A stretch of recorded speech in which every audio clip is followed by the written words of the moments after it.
Compagnon trader, bonjour, ravi de vous retrouver dans cette nouvelle vidéo de cette semaine. Alors bienvenue chez moi, j'ai changé d'environnement, comme vous voyez, je suis dans ma maison de campagne.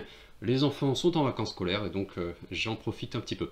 Cette semaine, je vais vous présenter un sujet que vous m'avez demandé. Il s'agit de la clôture partielle de position. Comment ça marche avec ProRealTime, à quoi ça sert? On va traiter le sujet tout de suite.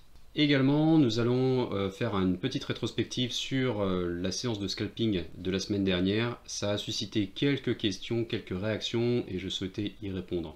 Pour les personnes qui viennent de me rejoindre, je m'appelle Guillaume Graff, je suis scalper indépendant et j'ai créé cette chaîne, les Compagnons Traders, pour partager mes connaissances et pouvoir vous faire progresser. A tout de suite après le jingle.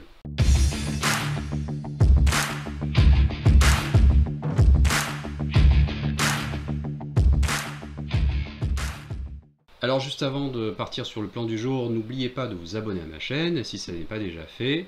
Également, n'hésitez pas à rejoindre mon canal Instagram, Graff_trading. Ça va s'afficher juste à l'écran. Enfin, comme vous le savez, j'ai créé un site internet. Vous avez droit à un petit atelier gratuit d'une vingtaine de minutes sur inscription. Donc je vous invite à faire un petit tour sur mon site internet. J'en reparlerai d'ici quelques minutes. Alors pour le sommaire du jour, nous allons revenir sur la séance de scalping live et je vais répondre à un certain nombre de points, de commentaires. Deuxièmement, en fait, on va parler voilà, quelques minutes sur l'ouverture du site, faire un premier bilan, que je vous réexplique un petit peu comment ça marche. Enfin, nous allons traiter le sujet du jour, c'est-à-dire les fermetures de position partielles, avec des exemples à l'appui avec ProRealTime. C'est parti. Alors en termes de questions, vous m'en avez posé une qui revenait très souvent, le money management. Prendre un point pour en risquer 5 ou 10. Eh bien, j'ai envie de vous dire oui, bienvenue dans le monde du scalping. Si vous arrivez à me montrer une stratégie où vous risquez 1 pour gagner 5, moi ça m'intéresse, je veux bien que vous partagiez. En tout cas, non, le scalping, bienvenue dans le vrai monde du scalping. En général, des stop-loss sur des actifs comme des indices ou même le Forex. Hein. Si je prends un indice comme le DAX, vous mettez un stop à 5 points ou même à 3 points, il y a de très fortes chances que vous touchez votre stop à 98%. Donc non, effectivement, on est obligé, étant donné la volatilité de l'indice, de mettre des stops en adéquation. Donc sur un DAX, ça va être aux alentours d'une quinzaine à une vingtaine de points pour gagner effectivement assez rapidement des points. Donc on va parler de 2 points, entre 2 et 5 points, suivant les opportunités qui se présenteront à l'écran. Pareil pour le Forex. Donc effectivement, on table, nous scalpers, sur le pourcentage de réussite de nos trades. C'est pour ça qu'effectivement, il faut s'orienter vers le maximum de trades gagnants, vers les zones aux plus fortes probabilités pour qu'on puisse compenser ce ratio risque-récompense, a priori pas très intéressant, par un ratio risque-récompense effectif, c'est-à-dire une fois que vous avez encaissé vos gains et que vous faites le bilan de votre journée de scalping, vous aurez un ratio de risque-récompense qui sera, je l'espère en tout cas, supérieur à 1 pour prouver votre rentabilité, voire même supérieur à 2, 3 ou 4, etc. Donc oui, c'est dangereux le scalping, oui ça s'adresse à un public confirmé, et effectivement n'importe quelle stratégie nécessitera ce type de prise de risque. Deuxième question, est-ce que c'est une technique qui est recommandable à un débutant? Oui et non, j'ai envie de dire. La première des choses, c'est qu'une technique de scalping, quoi qu'il arrive, doit s'accompagner en fait d'une formation. Si je vous livre une technique comme une recette de cuisine, comme on peut trouver en fait sur internet, on a beaucoup de techniques, soit via les moyennes mobiles comme je l'ai présenté, soit via Ishimoku, soit via le RSI, etc. Vous en trouverez vraiment beaucoup. C'est pas pour autant en effet que vous allez devenir un riche millionnaire. Vous le savez très bien, le scalping, le trading en général s'accompagne d'un socle très solide de formation, d'expérience, de psychologie, et c'est ça en fait qu'il faut apprendre. Moi, ce que je vous présente, c'est une petite fenêtre, une vitrine d'une séance de scalping. Derrière, en effet, il y a des milliers et des milliers d'heures de travail de mon côté.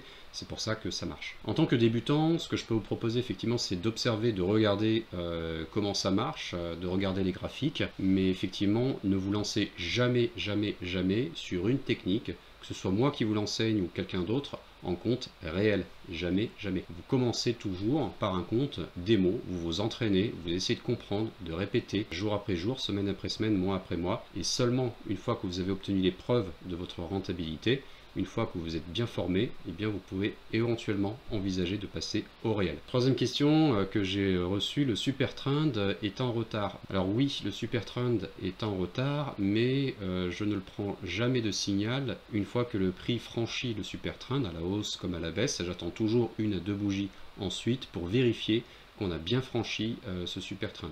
Alors il a du retard et de l'autre côté ça nous arrange, ça nous permet de nous assurer de la bonne directionnalité du prix. Si c'était un super trend en fait en temps réel, c'est-à-dire qu'il ne repeint pas le passé comme on dit, mais qui affiche la réalité à l'instant T, ça pourrait nous donner des faux signaux. Là, le fait qu'il soit un petit peu en retard, ça nous permet d'avoir des signaux, je pense, de meilleure qualité. Donc à vous de vous adapter, ou bien vous pouvez également regarder le super trend comme il est paramétré, faire en sorte d'augmenter le nombre de périodes peut-être pour fiabiliser les signaux. À vous de voir, vous pouvez tester, c'est pas vraiment une technique que j'ai donnée, c'est des éléments à mon avis de bon sens, de trader dans la tendance en s'aidant donc d'une moyenne mobile et d'un super trend. Quatrième point, effectivement sur un trade, j'ai eu un petit pullback, ou plutôt un pull-up, le trade est revenu pratiquement à son niveau d'achat.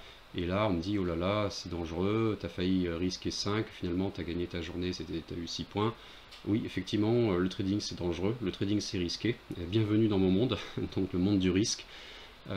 Sachez que voilà, c'est ça le principe même du trading, c'est de prendre un certain nombre de risques, des risques calculés.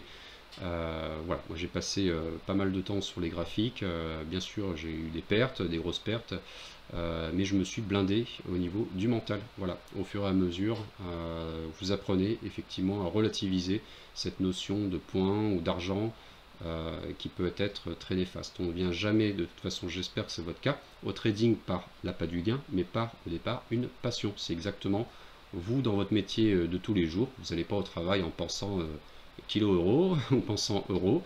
Vous allez au travail parce que vous prenez du plaisir dans votre travail, vous prenez du plaisir dans votre environnement, à voir vos collègues, vous prenez du plaisir à avoir un objectif, avoir de la reconnaissance également, etc.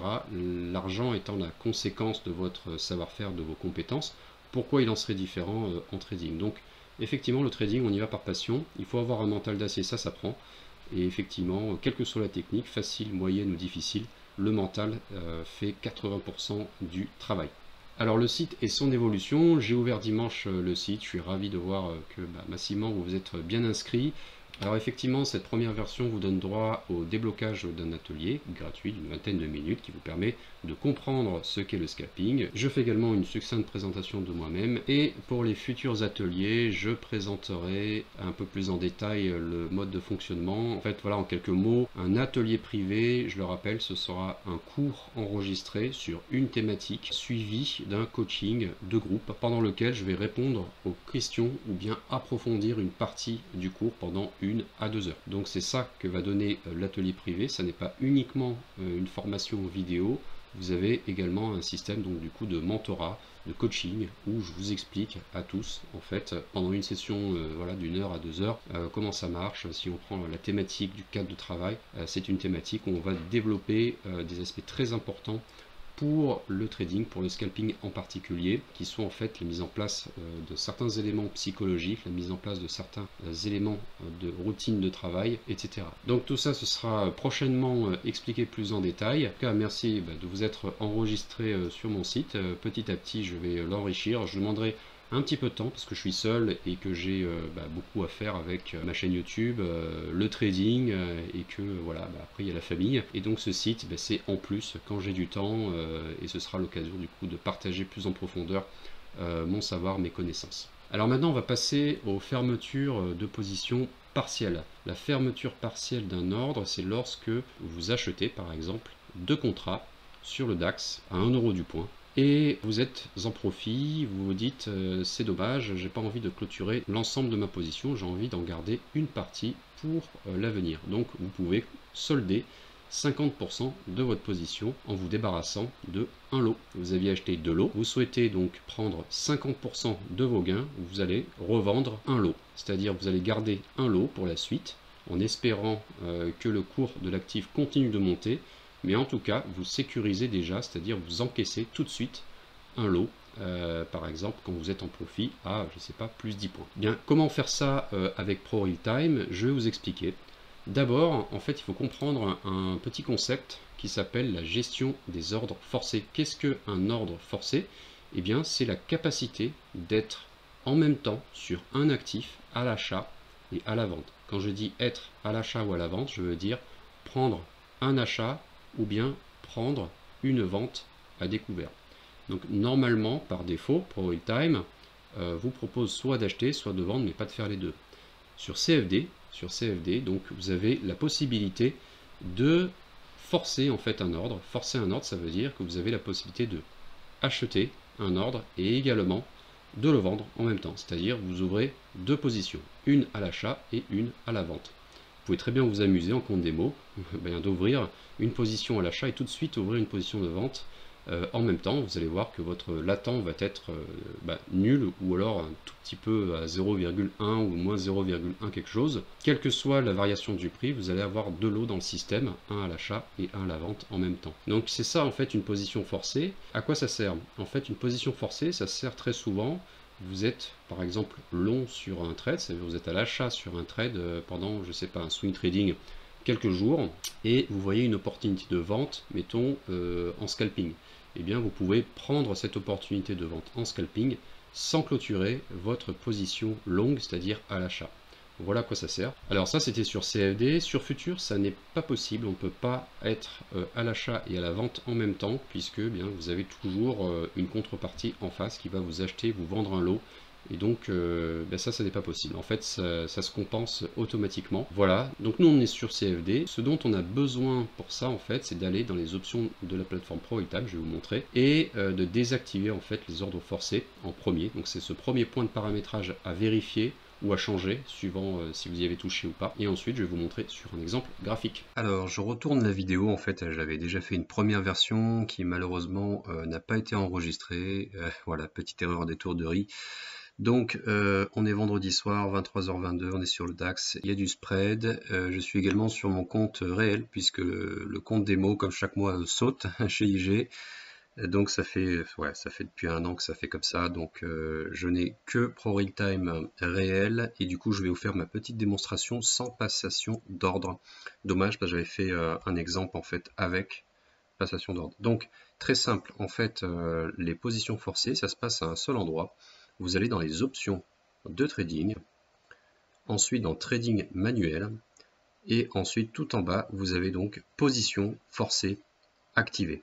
Donc position forcée activée, eh bien ça va me donner la possibilité d'ouvrir un trade à l'achat et également d'ouvrir un deuxième trade qui n'aura rien à voir à la vente sur ce même actif, donc sur le DAX. Si je veux faire des fermetures partielles, alors il faut que je revienne dans les options de trading et que je change ce petit paramètre ici et que je le mette à désactiver. Voilà, donc là c'est fait. Désactiver va me permettre de prendre une position à l'achat, d'accord, par exemple 10 lots, et de sortir par exemple 5 lots. Donc pour sortir 5 lots, je n'aurai qu'à faire ici à changer la quantité. Donc je vais acheter 10 lots. Donc là je ne vais pas passer l'ordre sur le marché. En effet, c'est pas le bon moment de trader. Mais mettons, j'achète 10 lots. Voilà, donc j'ai mes 10 lots qui sont dans le système. Et si je veux sortir uniquement 5 lots, il suffit de passer un ordre de vente. Donc de 5 lots. J'appuie sur le bouton vendre et donc il va me solder de ces 10 lots 5 lots. Donc il va m'en rester encore 5 dans le système. C'est comme ça que ça marche en fait, donc c'est très simple, très intuitif. Toute la subtilité voilà, réside dans cette petite option de trading qui est ici, donc position forcée à désactiver. Voilà, vous avez vu en image comment clôturer un ordre de façon partielle. C'est pas très compliqué, il y a un petit point de paramétrage et ensuite ça se fait assez facilement avec ProRealTime. Ma vidéo est terminée, j'espère que le contenu vous a plu. N'hésitez pas, si c'est le cas, à me le dire en laissant un pouce bleu ou en commentant la vidéo. N'hésitez pas également à vous abonner, à activer la petite clochette. J'ai récemment donc ouvert mon site, donc vous pouvez vous inscrire pour recevoir votre formation gratuite. Et également, je suis sur Instagram et parfois donc je poste quelques photos ici et là de la nature de Moscou et un jour peut-être d'autres pays quand les frontières rouvriront. Voilà, je vous souhaite de rester bien affûté sur les marchés financiers. Je vous rappelle qu'on est dans une période un peu trouble. Vous avez à la fois du coronavirus, vous avez des élections présidentielles américaines, vous avez aussi les résultats des entreprises, donc faites très attention sur les marchés. Je vous dis à très bientôt. Ciao.